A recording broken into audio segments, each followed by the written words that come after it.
साथीहरू यति बेला भने सृजनाको जिन्दगीबाट इन्द्रे नाम अब सदाको लागि मेटिएको छ। अर्थात् अब इन्द्रे भने सृजनाको जिन्दगीमा केही समयको लागि भने नआउने भएको छ, किनकि यति बेला इन्द्रे भने अपराध गरेको आरोपमा भने जेलमा जाकिसकेको छ। त्यस्तै उता केशरी पनि दुई जुकी छे भन्ने कुरा भने यति बेला बसन्तको आमाले बसन्तलाई फोन गरेर भने सुनाइसकेकी छिन्। त्यस्तै बसन्त पनि जेलबाट भने छुटिसकेका छन्। के साँच्चै नै केशरी दुई जुकी भएकी हो त? त्यो सबै विषयमा आज यस भिडियोमा छोटो छलफल गर्नेछु, त्यसैले भिडियोलाई अन्तिमसम्म हेरेर साथ दिनुहोला। साथै तपाईहरु बसन्त जेलबाट छुटेको देखेर एकदमै धेरै खुसी हुनुहुन्छ भने हाम्रो यस भिडियोलाई एक लाइक गरेर कमेन्ट सेक्सनमा बसन्त लेखेर हाम्रो च्यानललाई पनि सब्स्क्राइब पनि गरिदिनु होला। आउनुहोस् भिडियोको मेन विषयवस्तुतर्फ लागौं। साथीहरु इन्द्रले बसन्तलाई भने नराम्रोसँगले फसाएका थिए। आफूले अपराध गरेर त्यो सबै अपराध भने बसन्तमाथि लगाएको थियो इन्द्रले। तर यति बेला त्यो अपराध भने बसन्तले गरेको होइन, त्यो अपराध इन्द्रले नै गरेको हो भन्ने कुरा भने पुष्टि भइसकेको छ। प्रहरीहरुले इन्द्रमाथि निगरानी भने बढाइरहेका थिए र उता बसन्त त्यस्तै सृजनाले पनि इन्द्रमाथि नै शंका भएको कारणले गर्दाखेरि प्रहरीहरुले इन्द्रलाई समाउन पनि सफल भने भएका थिए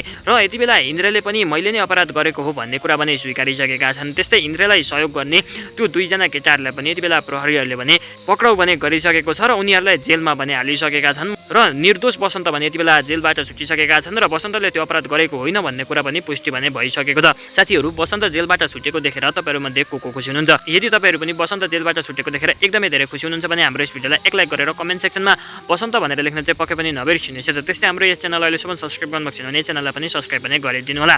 त्यस्तै साथीहरु उता यति बेला बसन्तको आमाले भने बसन्तलाई फोन गरेर भने केशरी दुई जुकी छे भनेर भने भनिसकेकी छिन्। तर केशरी के साँच्चै नै दुई जुकी हुन् त? मलाई त लाग्दैन, किनकि केशरी भने बसन्तको कारणले गर्दाखेरि बसन्तको कुरा भने मनमा खेलाइरहेकी थिइन् र केशरीको बुइनी ज्वाइँ अर्थात् सुषमा र सुषमाको श्रीमानले पनि बसन्त अपराधी हो, बसन्त आफ्नै बच्चाको हत्यारा हो भन्ने कुरा भने सुनाएका थिए। त्यस्तै अपराधीको श्रीमती पनि अपराधी नै हो लगायतका विभिन्न थरीका कुराहरू भने उनीहरूले केशरीलाई धारामा केशरी पानी लिन जाँदाखेरि भने तथा नाम भन्दै भनेका थिए। त्यसै कारणले गर्दाखेरि त्यही कुरा मनमा खेलाउँदै भने केशरी आइरहेकी थिइन् र घरको आँगनमा आइपुगे पछाडि उनी लडेकी हुन्। तर यति बेला बसन्तको आमाले भने केशरी यति बेला दुई जुकी छे भन्ने कुरा भने बुझिरहेकी छिन्। तर केशरी वास्तवमा भने दुई जुकी भने होइन र उता बसन्त पनि चकित परिरहेका छन् कि केशरी कसरी प्रेग्नेन्ट भई भन्ने कुरा सुनेर। तर वास्तवमा भने केशरी प्रेग्नेन्ट भने भएकी होइनन्, अर्थात् दुई जुकी भने भएकी होइनन्। तर यो सबै भने बसन्तको आमाको भ्रम मात्र हो र उनले कुरा नबुझेको कारणले गर्दाखेरि नै यति बेला यो कुरा भने बाहिर आएको हो। तर वास्तवमा भने केशरी भने दुई जुकी भने छैन।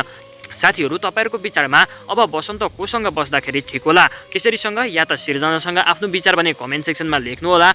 साथै हाम्रो यस च्यानललाई पनि सब्स्क्राइब गर्नु होला भन्दै अहिले बिदा माग्न चाहन्छु। हस्त नमस्कार।